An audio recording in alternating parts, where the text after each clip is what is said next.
Entrevista Venevisión, líder en opinión, por tu canal independiente, Venevisión. Listos para conversar con el economista Pedro Palma. Bienvenido. Gracias, Eduardo. Gracias por la invitación y saludos a los televidentes. Es un gusto tenerle aquí y además sugerirle que comencemos un poco analizando lo que ha pasado con los precios del petróleo y las estimaciones que se han hecho con respecto a lo que podría ocurrir, la incidencia que esto pueda tener en nuestra economía. Bueno, mira, la incidencia es dramática, es muy profunda, es muy importante. Básicamente porque esta es una economía, que es lo que llamamos los economistas, una economía rentista, una economía que vive de una renta, la renta generada por el negocio petrolero. Esa renta, ese ingreso petrolero que recibimos todos los años, que es muy importante, lo recibimos en divisas, que da posibilidad de importar, capacidad de compra externa, etcétera, depende a su vez esencialmente de una variable muy volátil que son los precios del petróleo. Porque ese ingreso petrolero es volumen que tú exportas multiplicado por el precio al que tú exportas. El volumen es dado, el volumen es fijo. Venezuela no tiene mayores oportunidades, por lo menos en el corto plazo, de incrementar su volumen de producción y su volumen de exportación. Y al contrario, más bien está declinando esos volúmenes de producción y de exportación. Y por lo tanto, todo depende del comportamiento de los precios del petróleo.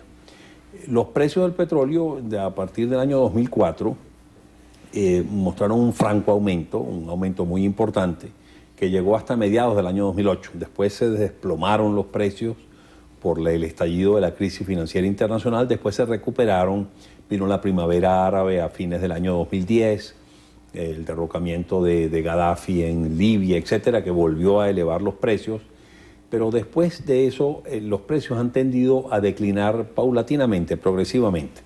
Pero desde junio de este año hasta ahora, en el tercer trimestre del año 2014, los precios han mostrado una declinación muy acentuada. Han bajado en una forma muy acentuada entre junio y hoy. El precio de la cesta venezolana ha bajado más de 23%. Eso es una contracción realmente importante.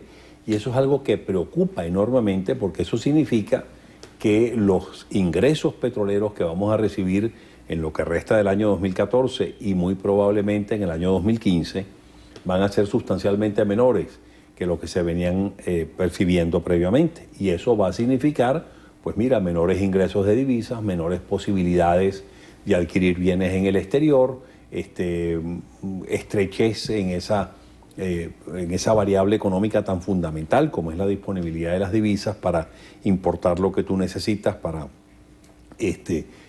suplir, abastecer al mercado local de los bienes y los servicios que ellos van a necesitar, y por lo tanto eso puede traer unas consecuencias muy dramáticas, muy directas, muy contundentes, entre otras cosas porque eso va a implicar restricción, desabastecimiento, profundización en el desabastecimiento, encarecimiento de los productos cada vez más escasos, en fin, y encarecimiento inclusive también de ese producto que va a escasear, que se llama divisa, que se llama dólar. Y es por lo tanto lo más probable es que el precio de esa divisa tenga que elevarse, tenga que aumentarse, encarezca ese dólar, venga una devaluación de la moneda, en fin. Es un cuadro bien complejo, bien difícil que tenemos en la economía venezolana en el futuro inmediato. Ese futuro inmediato incluye un proceso electoral. ¿De qué manera lo político? Yo no pretendo ponerlo a usted a hablar de política, pero desde la evaluación técnica de la economía, ¿de qué manera ese contexto preelectoral puede influir en las decisiones que se tengan que tomar, en los grandes consensos, en la comprensión social? Porque recuerde que hay un debate. De un lado dicen que hay una guerra económica, del otro dicen que hay que cambiar el modelo. Hay algunos que desde ese mismo lado dicen que ni siquiera hay un modelo. Sí, mira, sin duda alguna, tú acabas de hacer un planteamiento muy importante. El año que viene, políticamente hablando, va a ser un año muy importante porque viene la elección de la Asamblea Nacional, que posiblemente se haga o en agosto o en septiembre del año que viene. Y eso es algo importantísimo para el gobierno, porque para el gobierno es fundamental mantener mayoría en la Asamblea Nacional, para la oposición es fundamental ganar terreno en la Asamblea Nacional, porque quien controle la Asamblea Nacional, oye, puede tener unas influencias fundamentales en lo que es la aprobación de leyes y lo que es el acontecer económico y político del país a futuro. Por lo tanto, esa elección es absolutamente esencial. Tradicionalmente se dice que en los años de elecciones no hay devaluaciones. No se toman decisiones dolorosas, no se toman decisiones impopulares. No se quiere ganar antipatías. Exactamente, porque eso se refleja negativamente en el resultado electoral. El asunto es que esa elección de mediados del año que viene está asignada o está afectada por esta circunstancia de la que Venezuela tiene muy poca capacidad de acción. Venezuela no tiene mayor capacidad para revertir ese proceso de caída de los precios. Y por lo tanto se le presenta un problema serio, particularmente al gobierno, de que eso se pueda traducir en un resultado no favorable de la elección del año que viene. Ahora bien, el gobierno sabe que esa elección depende también de la visión o de la percepción que tenga la gran masa poblacional, la gran masa votante, que vaya a ese proceso electoral. Y por lo tanto yo creo que lo que vamos a tener es a un gobierno muy restringido por el acceso a las divisas, a unas divisas escasas, unas divisas en menor cantidad que le va a causar problemas, pero que también va a haber un gobierno que va a estar buscando ver cómo por lo menos transmite la idea de que la gran masa poblacional y particularmente el grupo de población de menores ingresos, de ingresos más escasos, sufra menos con esa coyuntura económica adversa que vamos a vivir muy probablemente el año que viene. Y que por lo tanto tengamos un gobierno buscando mantener un nivel de gasto público, mantener las misiones, ese gasto social, ese gasto dadivoso que genera unos dividendos políticos muy importantes, lo va a tratar de mantener. Esos son gastos tradicionalmente en bolívares, esos no son gastos en dólares. Y los bolívares los puede producir el gobierno. ¿Cómo los puede producir el gobierno? Simplemente poniendo al Banco Central, que es el instituto emisor, a ser el gran creador de bolívares, dinero sin respaldo, que contribuya a esa creación masiva de dinero, siga contribuyendo para financiar gasto público deficitario. Tradicionalmente, uno de los graves problemas que tenemos en la economía venezolana es un desequilibrio fiscal descomunal, porque el gobierno gasta muchísimo más de lo que le ingresa. Y ese exceso de gasto sobre ingreso, al igual que un exceso de gasto sobre ingreso de una familia, bueno, esa familia tiene que buscar cómo financiar ese exceso de gasto sobre los ingresos. Igual una nación que gasta más de lo que le ingresa, un gobierno que gasta más de lo que le ingresa, pues tiene que buscar financiamiento para ese gasto público deficitario. Y ese financiamiento, digamos, cuando se cae en una actitud irresponsable, se pone al Banco Central, o se puede poner al Banco Central a crear dinero a mansalva, a crear dinero sin ningún tipo de limitación, esencialmente con la intención de financiar ese gasto público deficitario. Eso, sin embargo, tiene un precio. Y ese precio es que la oferta monetaria, la cantidad de dinero en poder del público, aumenta en una forma desproporcionada, y la gente, al tener más bolívares en los bolsillos, bueno, pues va a comprar más bienes y servicios, pero el asunto es ver si consigue esos bienes y esos servicios en el mercado. Como no hay producción local que se incremente para satisfacer esa mayor demanda, y también va a haber una restricción muchísimo mayor para tú poder importar lo que no produces localmente, porque para realizar esas importaciones tú necesitas dólares, y esos dólares son los que van a escasear en un panorama de bajos precios del petróleo.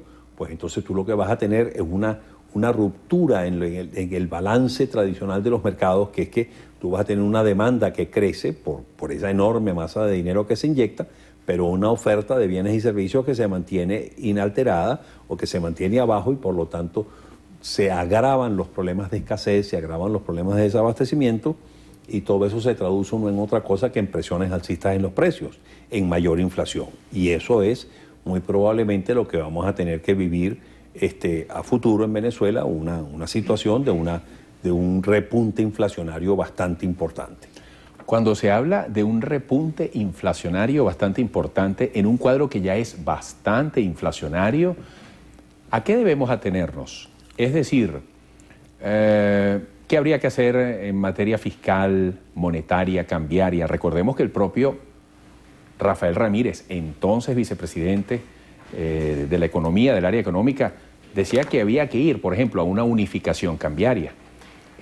¿Qué decisiones entonces o en qué áreas habría que tomar decisiones dentro de este pronóstico que generalmente está apuntando a una complicación de las cosas? Bueno, en el pronóstico inflacionario, como tú bien dices, el agravamiento de esa inflación va a implicar que ya la altísima inflación que estamos padeciendo o que venimos padeciendo en Venezuela desde hace ya un tiempo esta parte, se va a agravar, se va a profundizar y por lo tanto no sería de extrañar que lleguemos a tener inflaciones de 3 dígitos por encima del 100% el año que viene si las cosas continúan y si el gobierno realmente lleva a continuar su política de gasto público, de incremento de gasto público deficitario y a obligar o a seguir obligando al Banco Central a emitir dinero sin respaldo para financiar ese gasto público deficitario.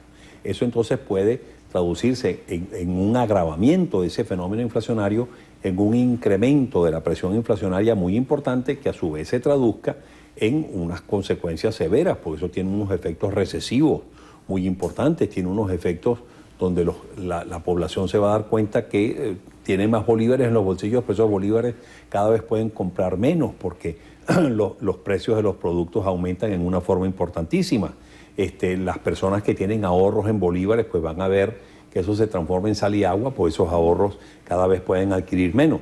Entonces todas esas son las consecuencias que llevan a que el problema inflacionario sea uno de los graves problemas que hay que atacar, que hay que evitar, que hay que doblegar.